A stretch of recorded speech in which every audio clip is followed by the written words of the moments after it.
Alright, we should be live. We're back. We're working on Ashling the Limitless. Here she is in case you need a reminder of how she works. And we are down to 99 cards, so I only need to make 39 more cuts and the deck is done. Sorry,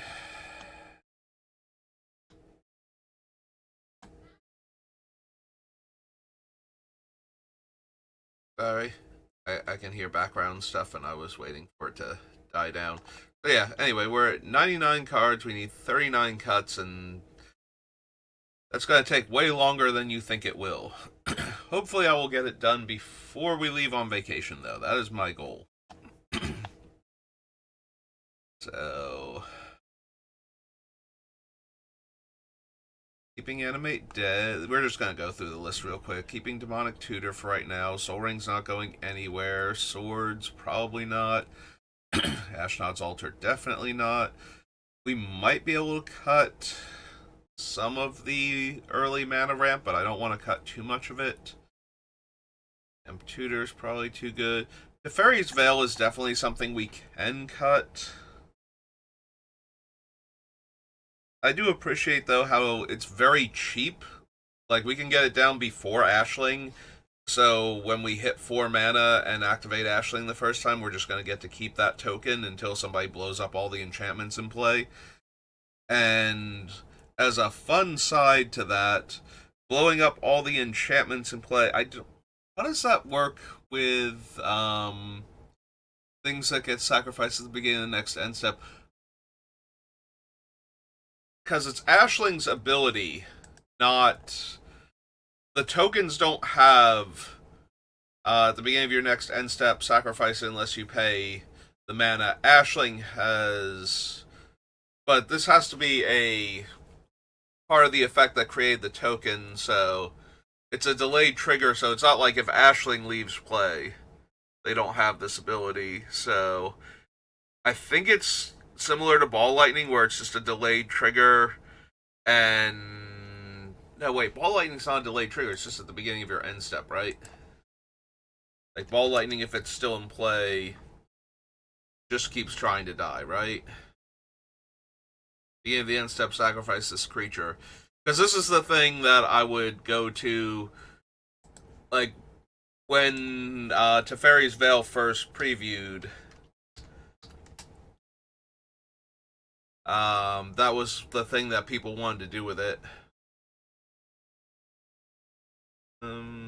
Pilgrim, Rhymebound, Extinguisher, Limitless, there we go. Token created by Ashling's ability copies exactly normal copy rules.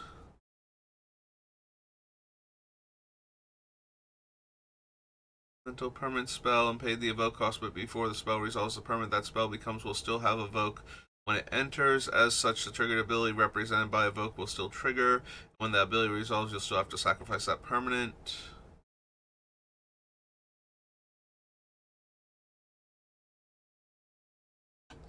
Yeah, nothing useful on... I do believe you still have to sacrifice it.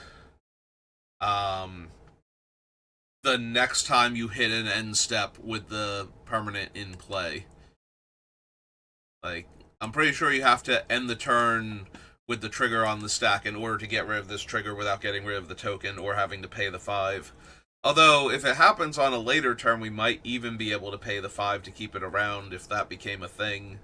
At least for one of them. No, we could attack with a bunch of them, leave one back to block, and actually pay Uberg to keep it in play. If we needed to.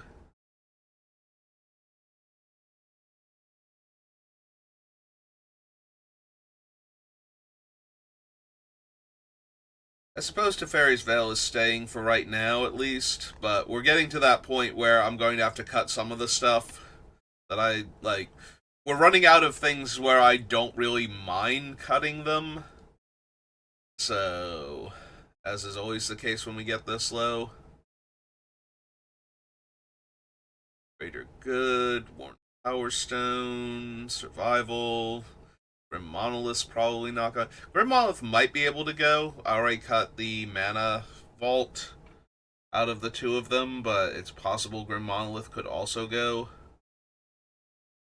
It's a lot of mana up front, and then we have to spend a bunch of mana to untap it, so it might not be a good fit for this deck. Worn Power Stone is almost definitely a better fit for this deck, like just getting a few extra mana. And I don't think I would want Thran Dynamo at 4 mana. I would rather just be evoking another elemental if I can, than paying 4 mana to get 3 extra mana next turn.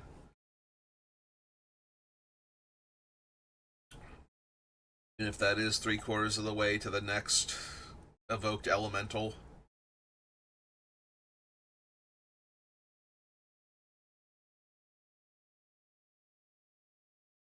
Keeping Incubator, keeping Food Chain.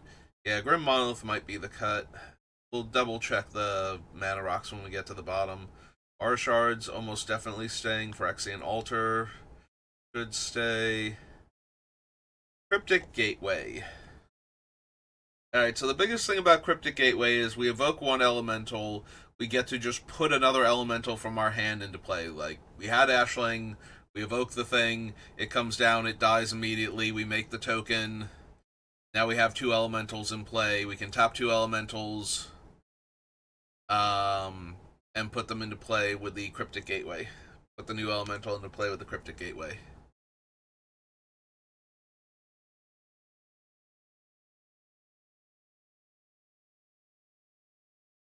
Now we don't get to attack with the evoked elemental token, but we do still get a free elemental just in play until we sacrifice it.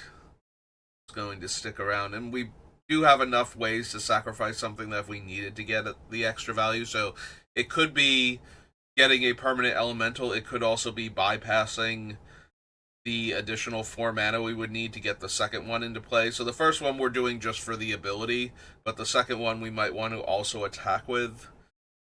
So, or they might just both be for the ability and we just keep the better attacker to actually attack with.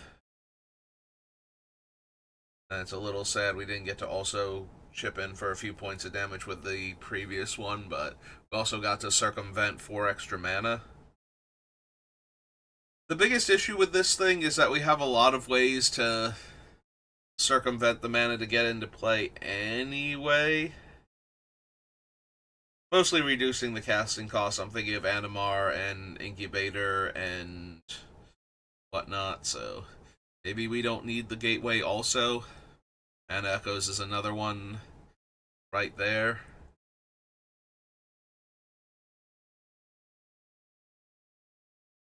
The biggest thing about Cryptic Gateway is that we need to have another elemental immediately to follow up with, which we should have most of the time. If we have another creature, it should be an elemental almost all of the time. We have like 4 left, 5 left on the non-elementals list.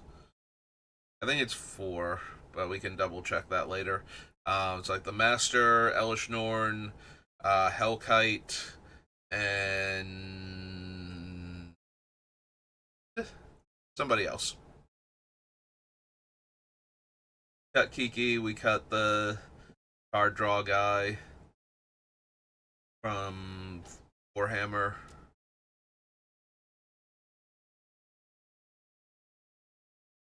I guess technically it's at least Roaming Throne, but Roaming Throne is kind of Roaming Throne isn't an elemental until it's in play, which is the awkward thing, but it's also 4 mana to cast, so can actually cast it.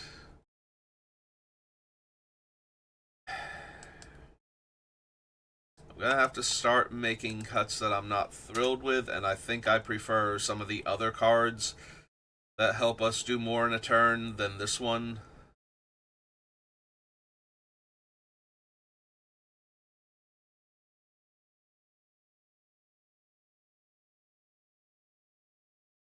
Those Doubling Season, Moldrifter, Shriekmaw, and Flame Braider. It's possible we could lose the Flame Braider and the Smoke Braider. It's possible we could lose both of them.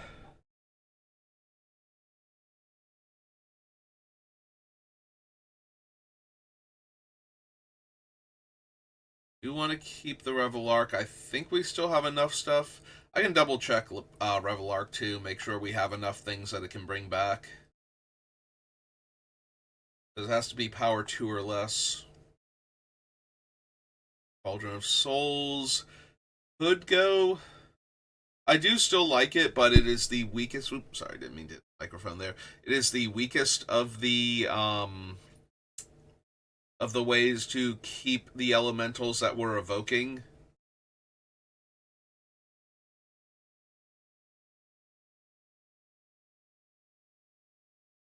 Like Islu. Oh, Machias. Machias is the other one. Islu, Machias, and Valkyrie's Call are all very helpful for making sure our things don't stay dead.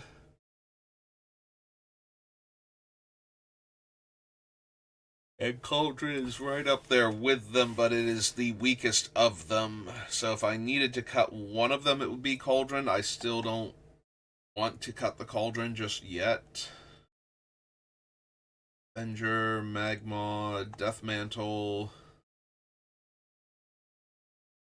Yeah, Deathmantle still has enough combo potential that I don't want to cut it, even with some of the other things.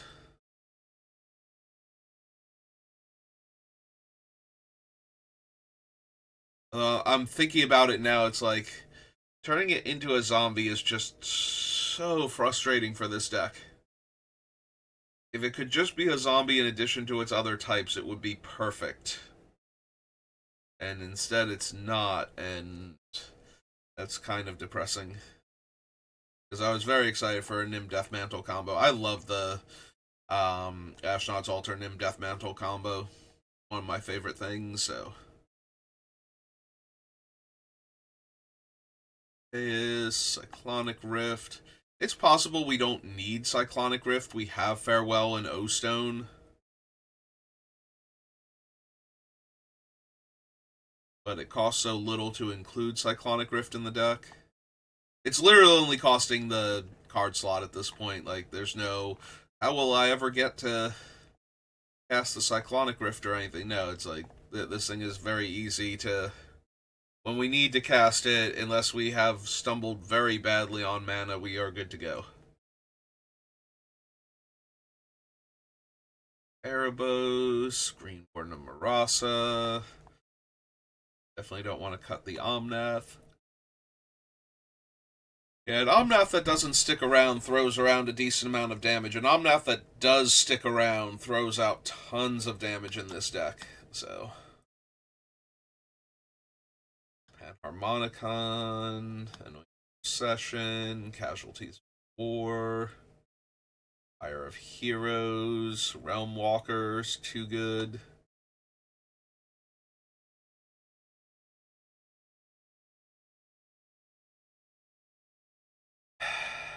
What am I going to cut from this deck?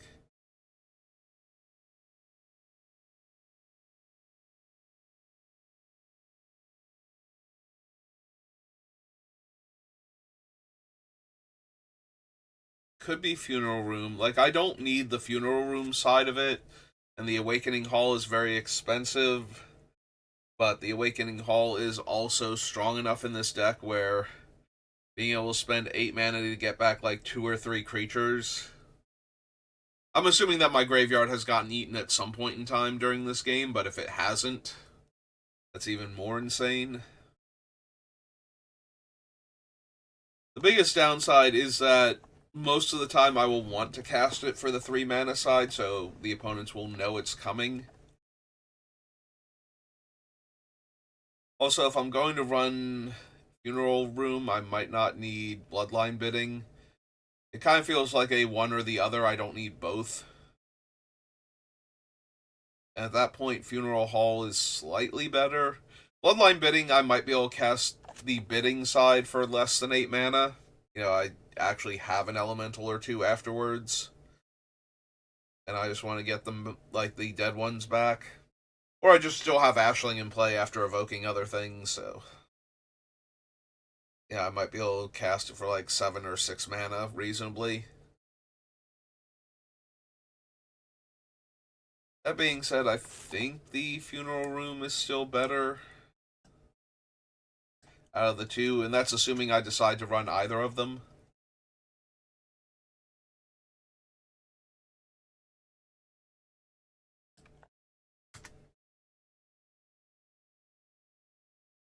Gathering Stone, Shine Striker, Twin Flame Travelers, Revisits, Cavalier of Dawn, Cavalier of Gales, Risen Reef, Yarok, Error, Valkyrie's Call, Graveshifter, all of the elementals from Modern Horizons 2, except Foundation Breaker instead of Solitude.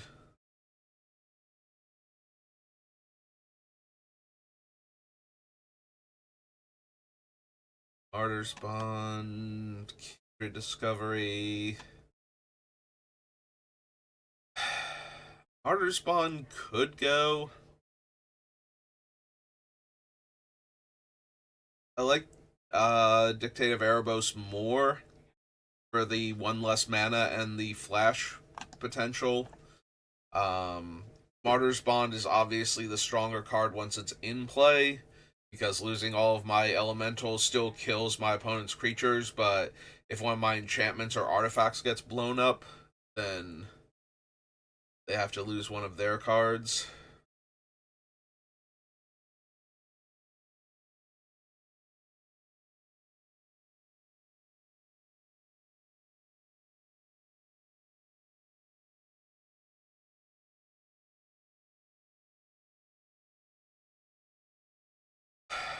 Honestly, we can probably cut Flawless Maneuver.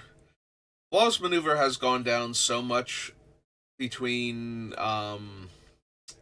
Farewell and Clever Concealment being printed for me.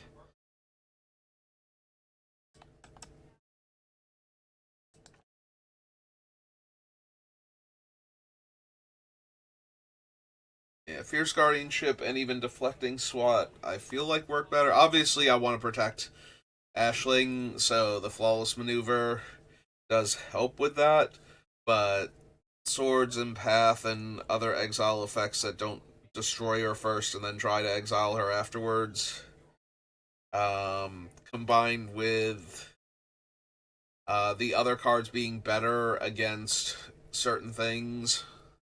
Like Clever Concealment, I really do love in this format because of how much I hate Farewell. So having a card that protects all of your things from it.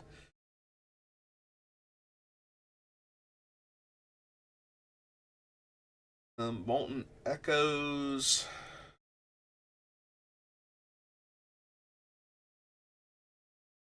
Molten Echoes is decent. I can see cutting it because it's really only at its strongest when I have one of the doubling season effects. But without a doubling season effect, it's still kind of like the first doubling season effect, where I'm going to play the elemental and get another token of it with haste that dies at end of turn. So it's a lot like doubling season in that regard.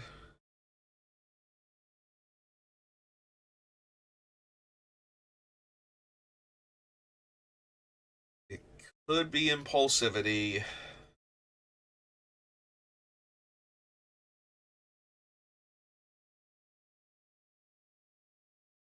That one has the widest variance out of all of them. It's like when there's good stuff in the graveyard that I want to cast, it's really strong.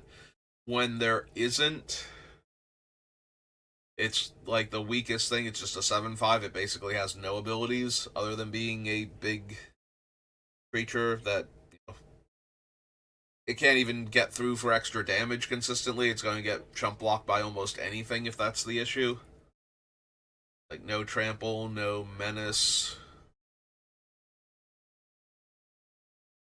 Flying would be weird on a red creature that's not a dragon, but not impossible. Like any of those. So, but if it grabs back a removal spell or a card draw spell or something from one of the opponent's graveyards and lets me use it for some fun utility spell, then it could be the strongest play I could be making.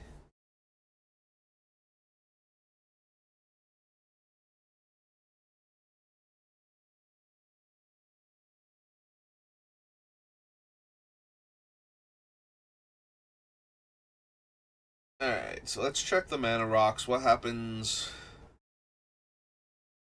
if we got rid of the two raiders instead of the Grim Monolith?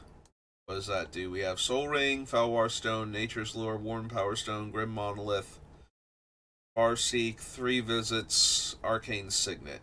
1, 2, 3, 4, 5, 6, 7, 8.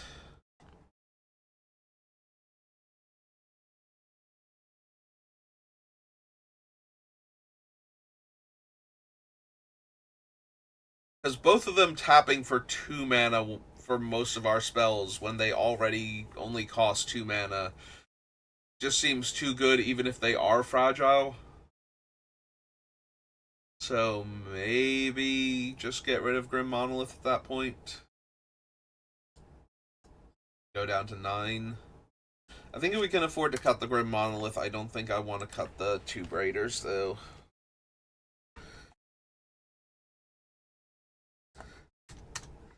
Alright, so that's 4 cards off the list to start with. It's down to 95. Alright, let's see how Revelark currently stacks up with the deck. Like, what does it actually get back? There were no creatures early on. Forget where exactly the first creature shows up, though.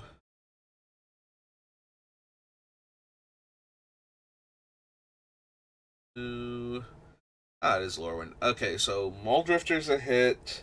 Smoke Braider is technically a hit, and like I said, it's fragile, so it could wind up in the graveyard. It's 2.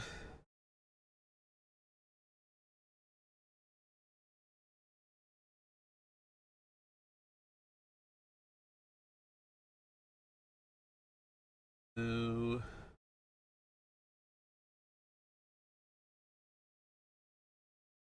Walker's 3.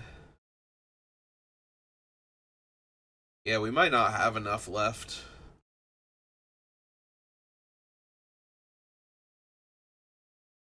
Those 4, 5. Yeah, Revelark's gonna have to go. So, speaking of things that have to go, these 2 back-to-back Viewbots. So I was trying to ban one of them, and another one popped up directly underneath it and moved the button out of the way. Oh, joke's on both of you.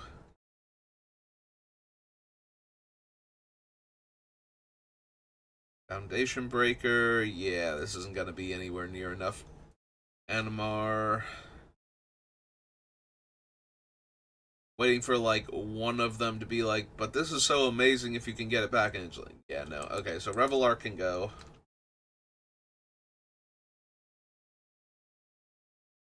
Oops. I am off-center again.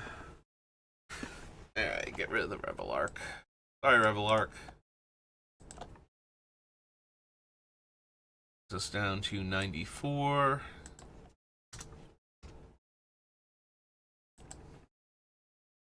Okay.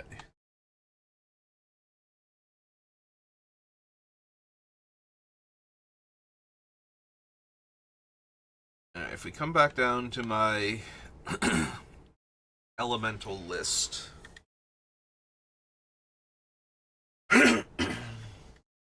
Which elementals? Are there any other elementals? Like, Impulsivity might go. Again, highest variance. When it's good, it's probably great. And when it's not good, it's probably the worst elemental on the list.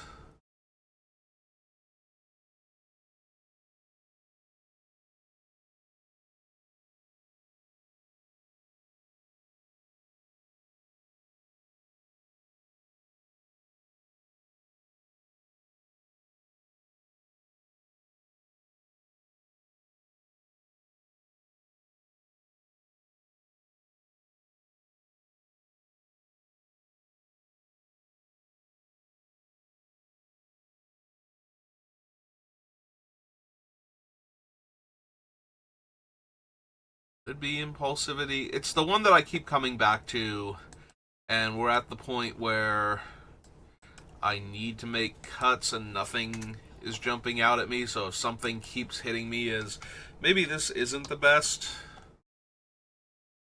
then I should probably just go ahead and cut it. Which is a shame, because I do think it's a cool card for the deck, and I would not mind running it, but...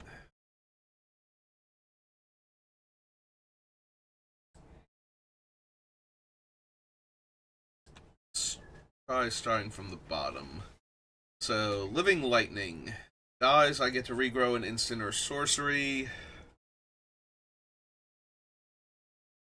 It's mostly going to be removal spells, but I do have a few ways to buy back dead creatures. Although I suppose with Reanimate gone, it's only... God, is it Dance with... no, Dance with the Dead is the Ice Age one. What is the one from... what is the buyback one from Tempest called? It's gone completely out of my brain. That one, though. That is the only Reanimate spell I can buy back. So...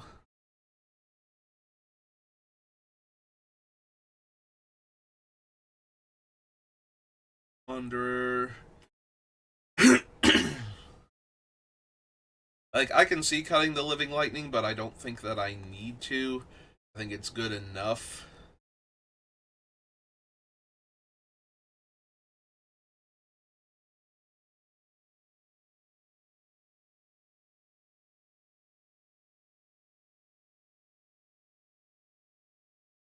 So, Master Multiplied, Renewed Solidarity, and Teferi's Veil all let us skip out on sacrificing our tokens.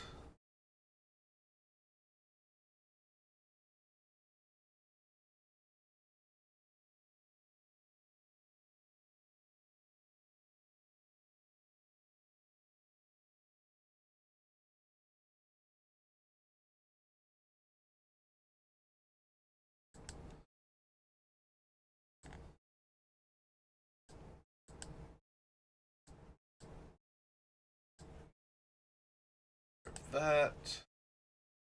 I just realized I did not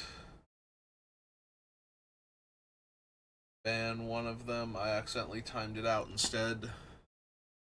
Or if they were banned. Up with like more numbers at the end. Anyway. Yeah, I'm trying to think if I need all three of them. If I need the Master, Renewed Solidarity, and Teferi's.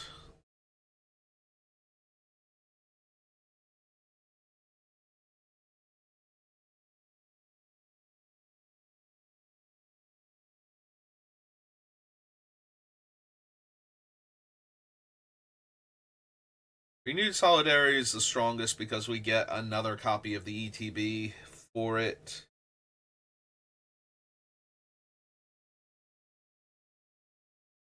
Maybe we can lose the Master then?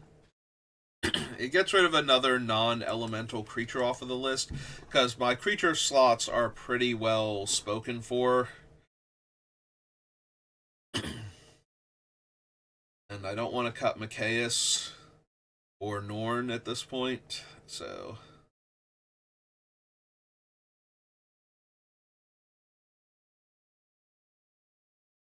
he's fine in the deck, but can't do any cool things with him. Because all of our stuff revolves around elementals. We can't make him cheaper. I mean, we can, but we have to make poor decisions otherwise, so...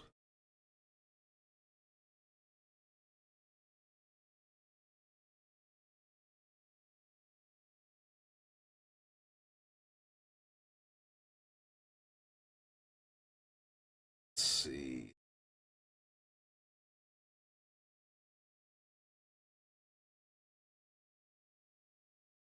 Respond. I might wind up having to cut it for space. Like, I don't actually want to cut it. I think it's very good in the deck. but white is probably our least featured color in all of our stuff. Most of our things are single white. So losing the Martyr's Bond. I like having a backup to the dictate without having to run triple black for Grave Pack though. I'll let the Martyr's Bond stay for right now, but it feels like it's gonna wind up going just because of the lack of room and no other reason.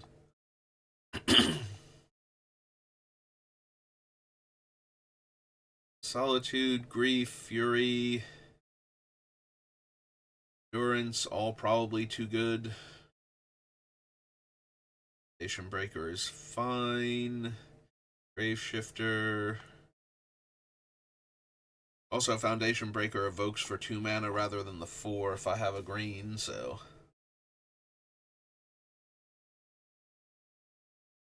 It was a fun way to destroy multiple artifacts and enchantments, ideally.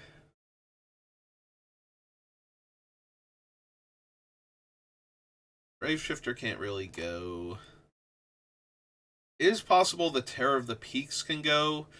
If that one goes, I really wish I had room for like a Warstorm Surge, though, so. It's even possible that the Terror should be Warstorm Surge.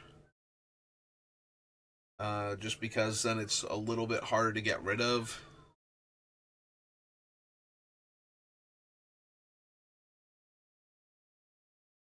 It's only 1 more mana for the Surge, and it's not like the if the Terror were an elemental, obviously I don't think I could cut it, but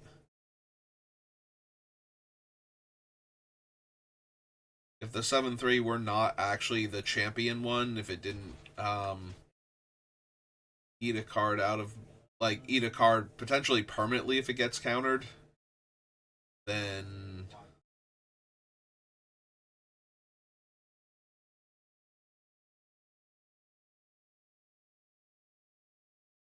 sorry, I kind of trailed off there. We're losing the Master, keeping the Cavaliers. I love both of these Cavaliers in the deck. Like, since we're not going to cast the Cavalier of Dawn very often, it doesn't matter about the triple white. And the Cavalier of Gales is just so much potential card draw. Like, you get to see so many cards when you cast the stupid thing with Ashling. Including getting to shuffle away the things that, like, you actually get to brainstorm and shuffle, and then brainstorm again, and then end of turn shuffle again. So, you get to do that. Like, it's a built in brainstorm with shuffle twice off of Ashling, and that's just way too good. Grief is one of our better early plays. Visits. Shine Striker is almost guaranteed to be 2 cards, so I don't think. Like, if Shine Striker were somehow going to consistently be 1 card, if the Shine Striker, if Ashling were blue and not red, for example, then I could cut the Shine Striker, but. I was gonna say if the Shine Striker was red, but that makes even less sense than Ashling being randomly mono blue to start with. Having her ability, especially since she's creating token copies of things that can also be a blue effect.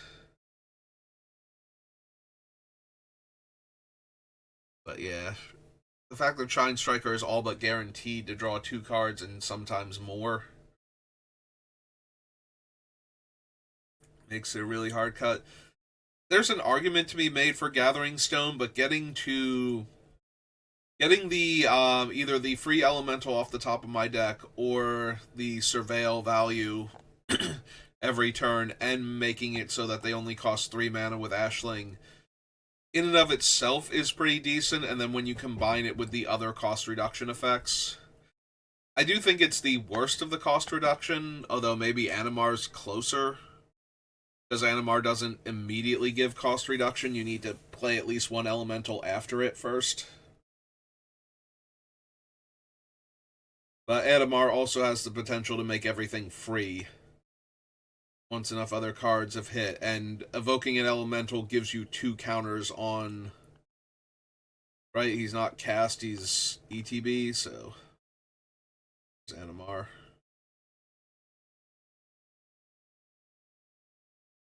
Oh no, when I cast a creature, he is only 1 counter each time. Huh. Maybe I don't want him then. It is still fine, but I'm trying to make room. So maybe that's one of the ones that has to go.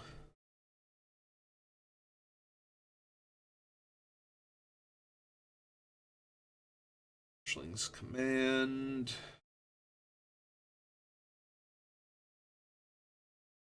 Alright, so I know it's an elemental, and that's really cool. Do I want Ashling's Command in the deck?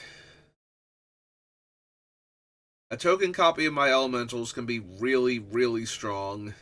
Drawing 2 cards is fine. Making 2 treasures is fine. Dealing the 2 damage is probably not that impressive. Every once in a while it's going to be, but somebody's going to make an army of 2/2 zombies and not have an Anthem effect in play for them that lives through the 2 damage.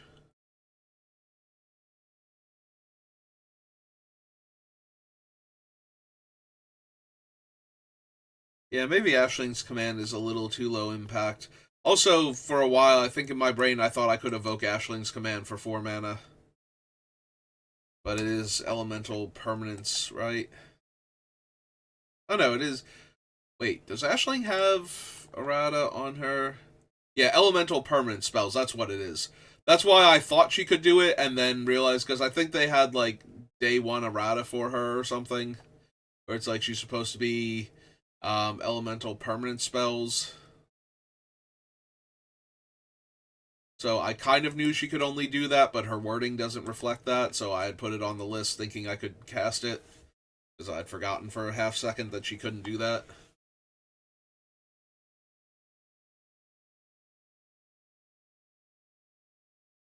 I think that's what it was, and that's why one of the things about Ashling's Command, like the idea that I could shave a mana off of it and cast it for any 4 mana I had lying around, seemed alright, but getting to draw 2 cards and make 2 treasures while I'm trying to find more elementals.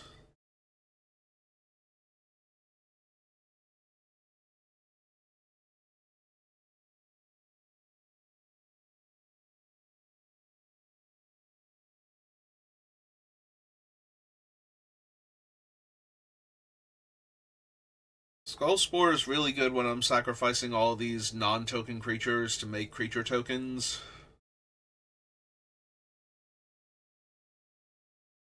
And it is one of the few things that makes Death Mantle still function in the deck the way I wanted it to, where I'm always making an extra token so I can keep looping the same creature over and over again if I need to, until that wins me the game. And again, I'm always going to be sacrificing non-token creatures anyway when I'm doing my thing, so the Skull Spore giving me a bunch of bodies to work with, certainly a far cry from nothing, but those are the only 2 things it can do, and also I need like 6-ish mana in play to cast this thing with an evoked elemental anyway. Which is funny because it's down to 6 mana with Ashling out, so spending 4 mana to evoke the elemental just to make it cost 2 green.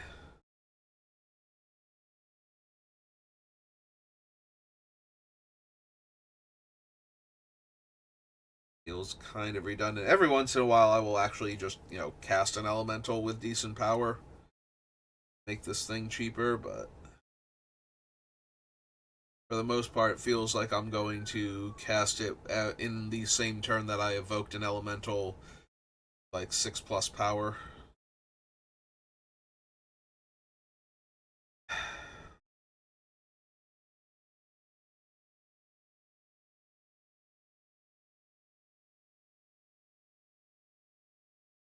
Yeah, I'm thinking about it because we can't use mana echoes with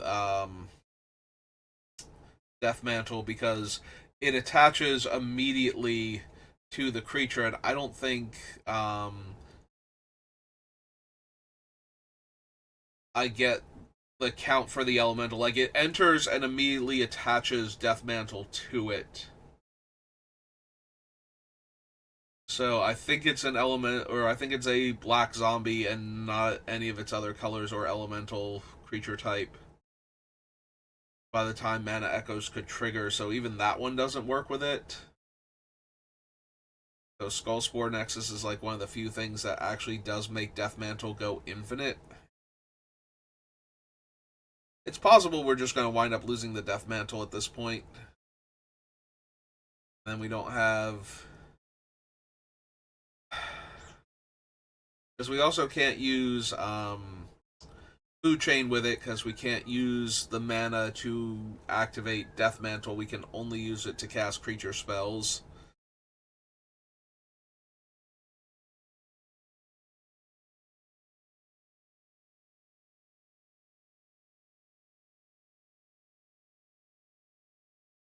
Alright, let me think about it a little more, but I can see losing the Death Mantle and the Skullspore Nexus. And make sure I don't have anything else going on that I'm not thinking of off the top of my head that would still make this work better.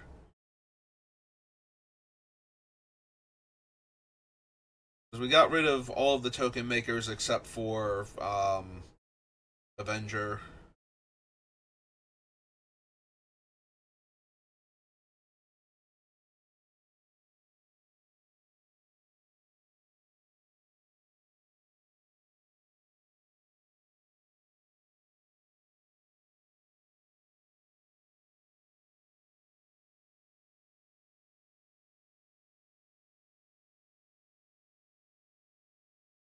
If I get rid of Death Mantle, I really don't want to get rid of Cauldron anymore, because that's one of the few ways I still have to keep the original elementals around.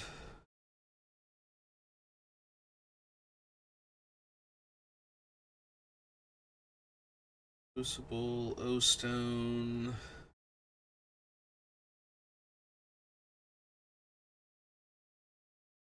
I mean, I always get back one colorless from Mana Echo, so between that and the Ashnod's Altar, that'd be 3 mana, if that's how I'm doing it for the Death Mantle. Yeah, this might literally just be losing Death Mantle at this point. Like, I still want the other ways to sacrifice things for mana, or to get extra mana out of my things coming in, because we can still do other stuff with them, but...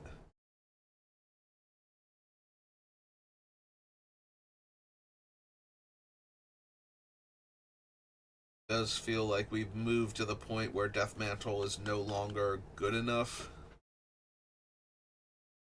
Death Mantle goes, I think Skullspore can go, and I think that's where I'm at now. Alright, so...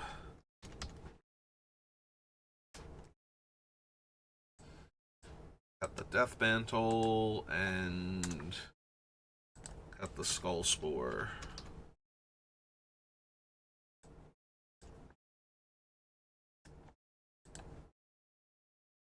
Four cards off the list. Brings us down to 89. So we did make 10 cuts so far today. We are coming up on time, but if I can make 10 cuts when we get this low on cards, I feel like I'm at least making progress. So we did get our 10 cuts.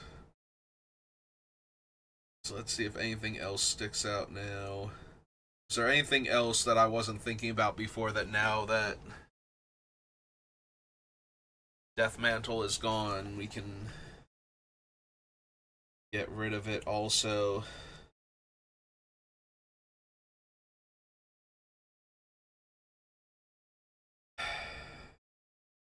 I'm looking at Incubator and I'm thinking about Gathering Stones. Like, I do like it, and I do always run Sensei's Top in my deck, so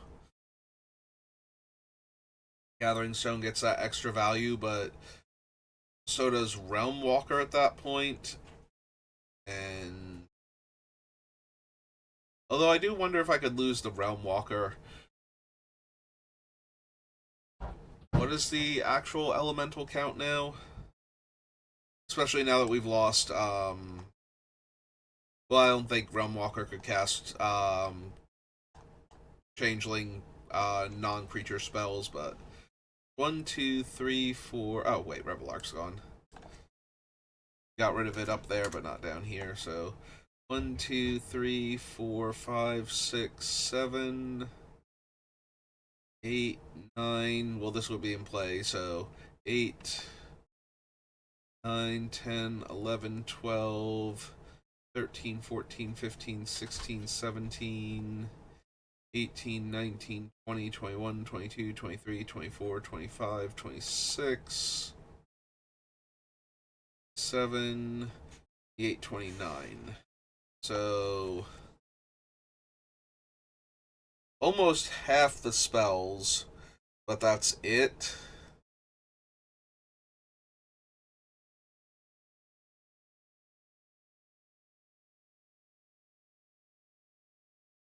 Yeah, technically it is half the spells because Ashling would be the 30th out of the 60, so but we can't hit Ashling, so it is half the spells rounded down in the deck, not counting the Changeling itself.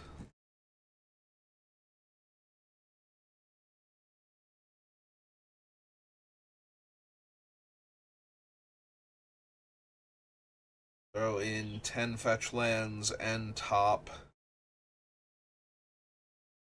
Suppose that's enough for Realmwalker to still be good.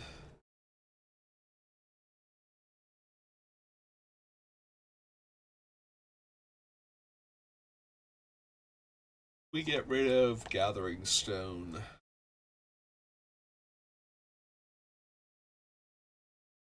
We definitely could. So the way I tend to look at cost reduction effects is how many times per turn cycle are you going to do the thing that it reduces the cost on? Because if you're going to do it like once per turn cycle, would you just be better off with a regular mana rock? Like any other mana rock at that point? Like, this shaves a colorless mana off the casting cost of our elemental spells. Would I be better off with a Mind Stone at that point for reducing the cost by 1 on one of my elementals per turn cycle, effectively by tapping it for mana? Because it would then also give me the option to cast other things that aren't elementals with the Mind Stone, and I'm still getting the 1 mana towards casting the spells anyway. Like, most of the time.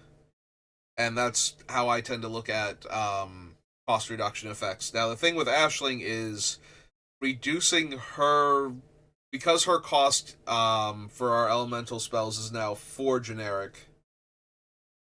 Getting that down to 3 means I might be able to cast 2 elemental spells in a turn cycle, where I couldn't before.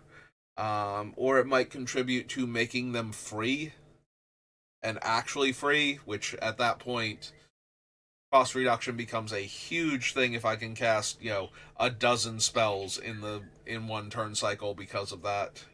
I can just keep going until I run out of spells to cast.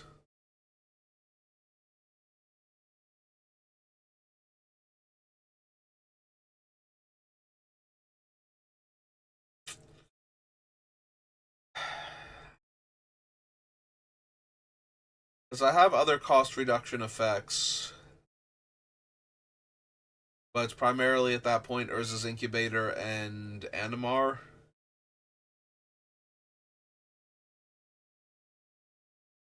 And Animar does take a little while to get going. Like, would I be better off if I caught Animar instead of Gathering Stone? Is the thing, and I'm not 100% sure what the answer is. Because Animar is 3 mana in our primary, secondary, and one of our 2 tertiary colors.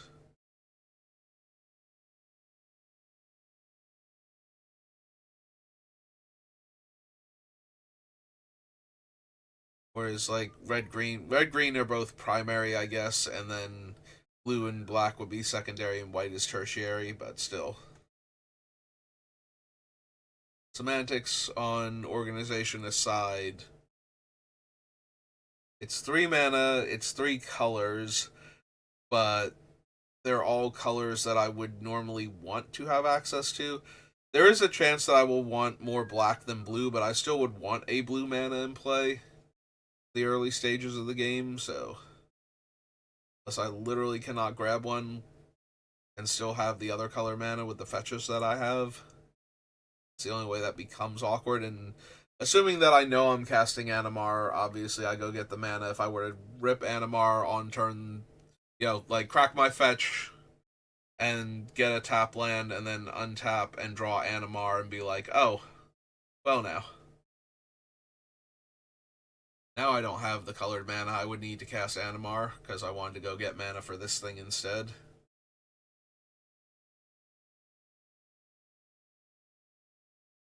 Now I don't have blue because I had to go get like black-white or black-green or something. My fetch.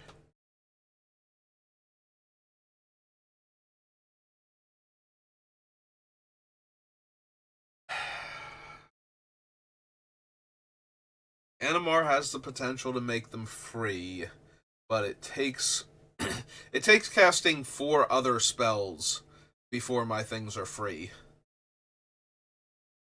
Yeah, I think I lose Animar, honestly. I think the stone has slightly more going on for it, so I think this is get rid of Animar.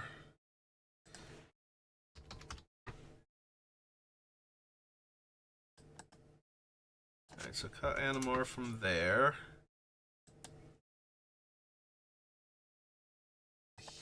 Here.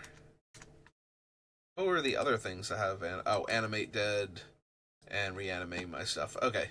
Yep, that makes sense. Alright, so that brings us down to 88, and I think I call it there. I believe Midweek Magic is a Phantom Sealed tonight, so I should be doing that when I get home from work. But that's going to do it for me for right now, so thank you for watching, and I will see you next time. Have a good rest of your day.